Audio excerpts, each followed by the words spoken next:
Donc, أنه بلغها, qu'elle a appris, la fille de Zayd ibn Thabit a appris que les femmes utilisaient al-masabih, c'est-à-dire les lumières, elles allumaient la lumière pendant la nuit, fi jawf al-layl, pendant la nuit, pour voir al-tahr.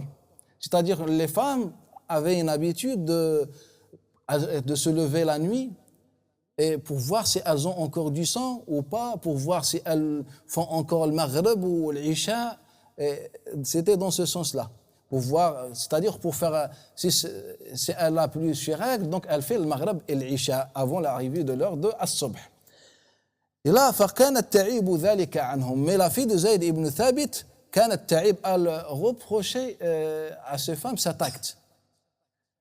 وتقول, et disait en même temps, ما كان النساء يصنعن هذا. Les femmes, lorsqu'elle dit les femmes, c'est-à-dire elle parle des compagnons du prophète sallallahu alayhi wa sallam, les femmes des compagnons. Les femmes ne faisaient pas cela. Et cette parole, en vérité, elle est très importante, surtout dans notre monde. Regardez la vision de la fille de Zayd ibn Thabit. Ça fait partie de tashaddud, le fanatisme, qui n'existe pas en islam. Allah Ta'ala nous a facilité notre religion. Pourquoi la femme se prend la tête et elle se lève la nuit pour vérifier si elle a encore ses règles ou pas, pour faire l'isha ou le maghrib ou pas avant l'heure de subh. Ça, il n'existe pas en islam. Si la femme a ses règles, elle dort et si elle se réveille, elle trouve qu'elle n'a plus ses règles, elle fait que la prière de subh. C'est ça la sunna de as-salaf as-salih. Donc c'est pour ça qu'elle était étonnée.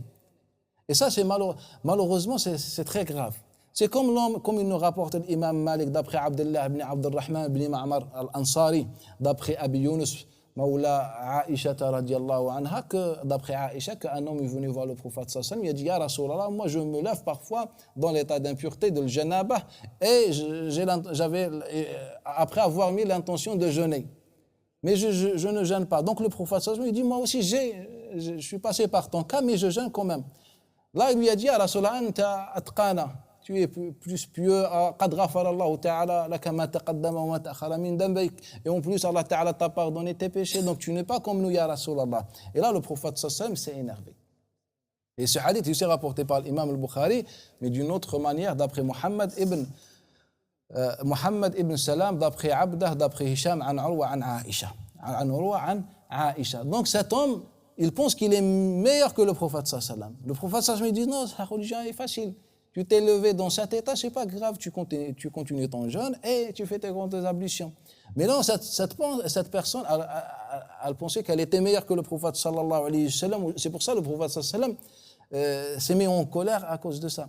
Et aussi, là, la fille de Zayd ibn Thabit nous répète la même chose. Et aussi, l'imam al-Bukhari et Abu Daoud et les autres nous rapportent d'après Hamad ibn Zayd, d'après Ayyub ibn Abi Tamim al-Sakhtiyani, d'après Abi Qilabah, d'après Mu'ad al-Adawiyah, qu'elle a dit à Aisha radiyallahu anha, ma balul mar'a tahidu fala taqdi as-salat.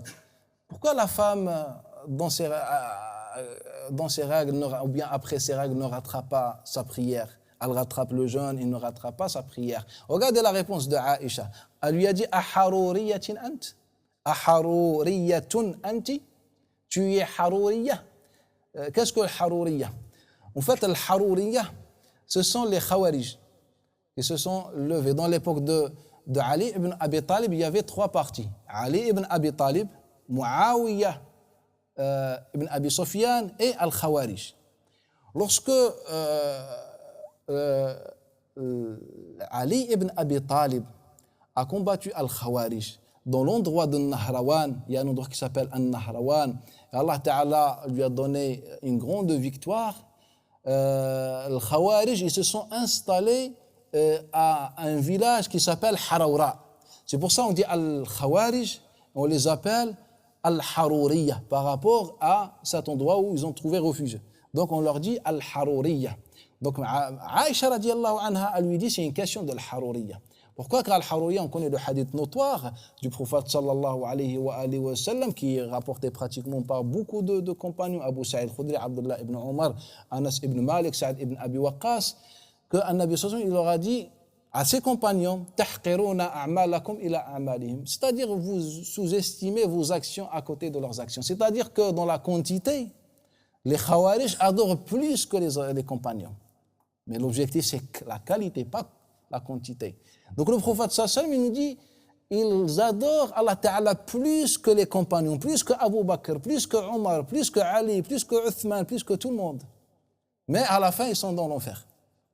Donc cette femme, elle pose une question qui semble qu'elle vient d'une bouche harouriya. Donc Aïcha radiallahu anha, elle lui dit, Harouriyatun anti, tu es harouriya.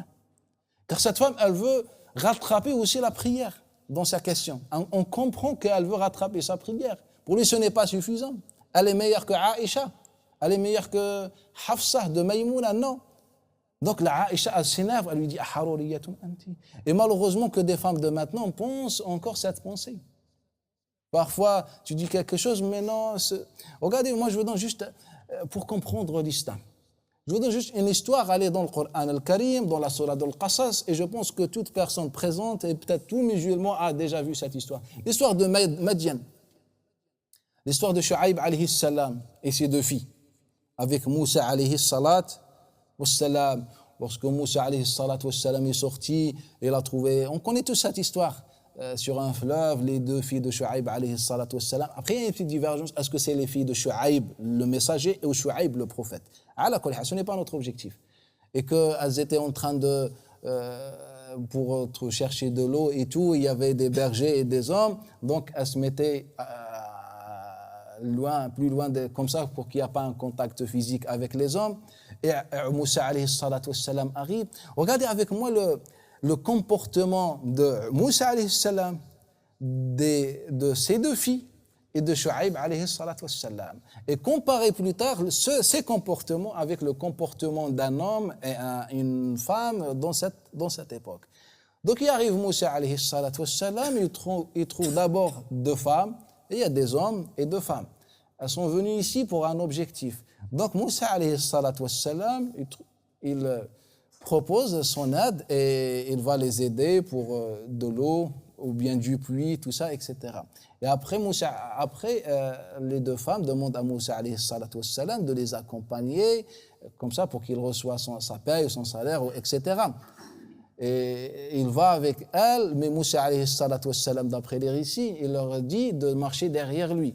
Comme il y avait du vent, et il avait peur, par prudence, pour qu'ils ne voient pas, par exemple, leurs jambes ou bien une partie de leur corps. Donc il leur a dit de marcher derrière et guidez-moi avec une pierre. Et c'est pour ça Allah Ta'ala a décrit ces femmes en disant « Tamshi ala istihya ». Elle marche sur la pudeur. Ça, c'est une métaphore. C'est-à-dire que tellement elle est pudique, la pudeur est devenue comme sa route. Mais elle a parlé avec un homme. Et elle a marché avec un homme. Et elle était dans la présence des hommes. Et elle est partie, elle ne s'arrête pas ici. Elle dit à son père, Istajirhu inna khayra man istajarta al-qawi al-amin. Oh mon père, engage-le, car tu ne trouveras jamais à engager comme quelqu'un fort et amin, qui a l'amana. Donc il lui a dit, pourquoi il est fort? Elle lui a dit, car il a porté une pierre très lourde. Dans certaines versions, elle peut être portée que par 10 hommes, dans d'autres versions par 40 hommes. Il lui a dit, pourquoi il est amin? Elle lui a dit, ben voilà, il voulait pas me voir, c'est pour ça qu'il m'a dit de marcher derrière lui, etc. Regardez cette histoire, une femme décrit un homme, c'est-à-dire impressionné par un homme, dans un cadre normal, naturel. Et là, son père, il va proposer à Moussa alayhi salatu wassalam, et Moussa alayhi salatu wassalam, par la suite, il va se marier avec l'une de ses deux filles. Si on prend cette histoire et on va l'appliquer dans cette époque, si on enlève les noms, on ne dit pas Moussa, on dit un homme, et on ne dit pas les filles de Shu'aib, deux femmes, on ne dit pas Shu'aib alayhi salam, on dit Shu'aib, on ne dit pas le puits ou le fleuve, etc., on dit Carrefour ou je ne sais pas.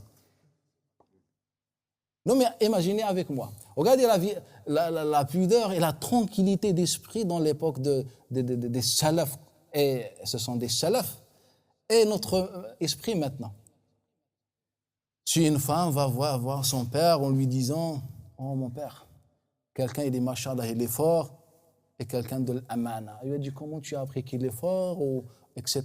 « Mon père, j'ai croisé quelqu'un, voilà, il m'a accompagné. » Là, il va la massacrer. Mais moi, je parle, peut-être certains acceptent, mais moi, je parle de certaines tendances qui ont un fanatisme, malheureusement, dans ce contexte. Faites la différence entre 2 prophètes et 2 filles pieuses et nous. Nous, on va avoir une vision juridique. Ah, c'est halal ou c'est haram. Ah, mais c'est la mixité. Après, c'est la mixité halal ou c'est haram. Regardez, on ne parle pas de la mixité, autre chose, on parle juste de la vision. Est-ce que de cette manière, on doit voir l'islam? À travers un œil de halal ou le haram?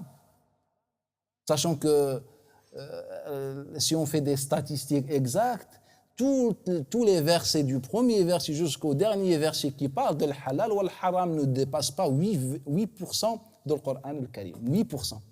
Donc on a 92% dans le Coran al-Karim qui n'est pas dans le champ de nos études, malheureusement. On ne connaît que le halal ou le haram. Ou bien, pas on connaît le halal, on cherche que le halal ou le haram. Et la majorité du Coran al-Karim. Si on fait les mêmes statistiques concernant le sunnah, on ne trouve même pas 1% de le halal ou le haram dans les paroles du prophète sallallahu alayhi wa alihi wa sallam. On a combien de hadiths de l'ahkam des jugements? Il y a une divergence. Certains nous disent 2000 hadiths, d'autres nous disent 4000 hadiths. Un avis qui est plus strict, il nous dit 11 000 hadiths, que personne pour qu'elle parle de la religion, elle doit mémoriser 11 000 hadiths de l'ahkam.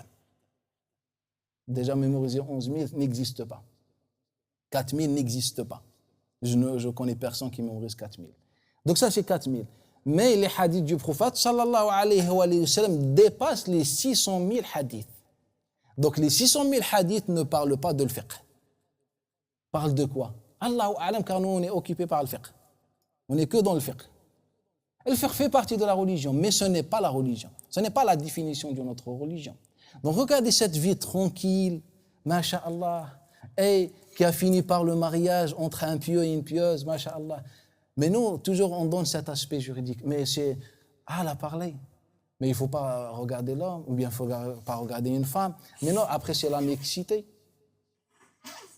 Après c'est la mixité. Après je ne sais pas. Mais tout ça n'a pas existé dans cette histoire des prophètes. On est meilleur que les prophètes?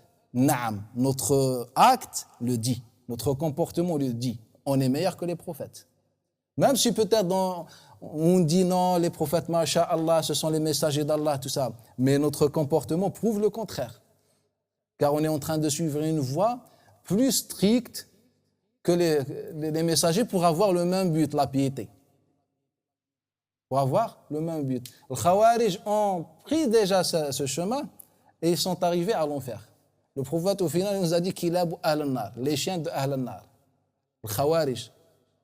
Les Khawarij, ils avaient thafanat. Qu'est-ce que thafana? Le thafana, vous voyez les coudes des bêtes, comment ils sont énormes, tellement appuyés dessus, tout ça. La peau, elle est très épaisse, etc.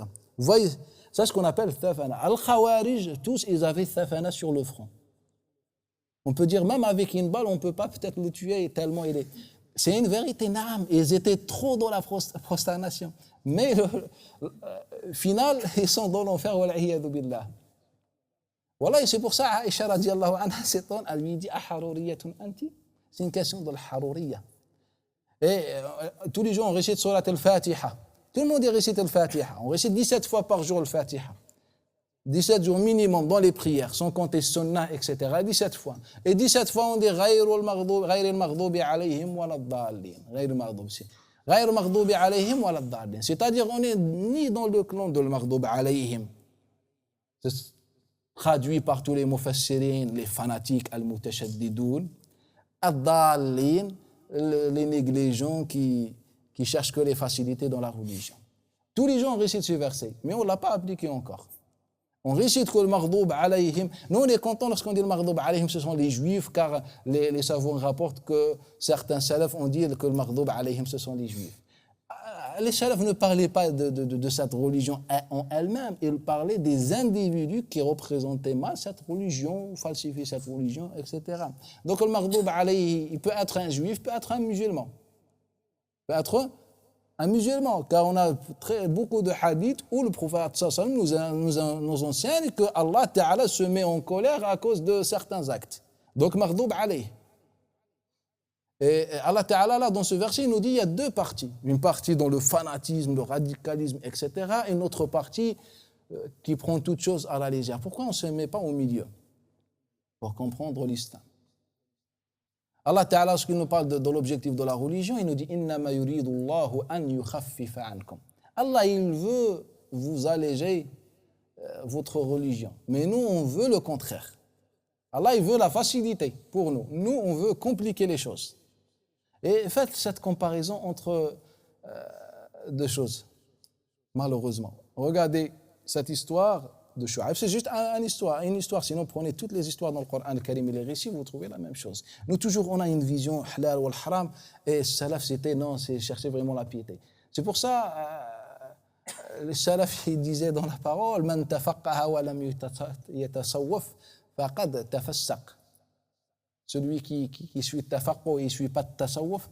C'est une parole qui n'a pas de chaîne de transmission, mais dans le sens, elle est exacte. C'est-à-dire celui qui est dans le fiqh, il ne suit pas le côté spirituel, il ne donne pas l'importance à comprendre les valeurs, etc. Il va tomber dans la perversité. Il devient fasiq. Car le cœur, il devient dur. Al-halal wal-haram. On apprend le halal wal-haram. Le prophète, il nous a dit le halal wal-haram bayyin. Inna al-halal bayyin. Le hadith de Nu'man ibn Bashir dans le Bukhari et les autres. Inna al-halal bayyin wal-haram bayyin. Allah Ta'ala, en plus, il nous dit La tas'alu an ashya in tubda lakum tasu'ukum. Allah Ta'ala nous interdit de poser des questions sur des choses qui sont inconnues. Halal wal-haram. Il est clair, la tas'alu an ashya in tubda lakum tasu'ukum. Il est clair Allah Ta'ala dans le verset. Il ne faut jamais chercher à savoir quelque chose qui n'est pas dans le texte. Il ne faut pas chercher si halal ou haram. La tas'alu an ashya in tubda lakum tasu'ukum. Et là, le prophète sallallahu en commentant ce verset, il dit Allah Ta'ala a laissé de parler de beaucoup de choses, rahmatan bikum, par miséricorde. Par miséricorde. Et le hadith de Bukhari qui est très connu. Man sa'ala mas'alatan fa hurrimat li ajli mas'alatihi. Celui qui pose une question et on la rend interdite dans le sens à cause de cette... C'est-à-dire celui qui provoque un sujet et à cause de ça, le mufti ou le savant prononce son interdiction, il aura beaucoup de châtiments. Le hadith, il est dans le Bukhari. On n'a pas cette vision. On a une règle fondamentale. Toute chose est autorisée jusqu'à prouver le contraire. Prouver. Pas penser ou avoir des... Je ne sais pas. Prouver le contraire. Donc, toute chose est autorisée jusqu'à prouver le contraire. On a le Coran al-Karim qui est clair, la sunna du prophète sallallahu alayhi wa sallam qui est claire. Pourquoi on veut compliquer les choses? Le problème, ce n'est pas d'apprendre. Le problème, ce n'est pas dans l'apprentissage. Le problème, c'est d'être préoccupé et notre esprit que dans ça est dépendant à ça. Et ceci a donné comme conséquence l'ignorance de notre religion. Maintenant qu'on n'est pas, c'est quoi notre religion? Allah Ta'ala a'lam. Ala kulli hal.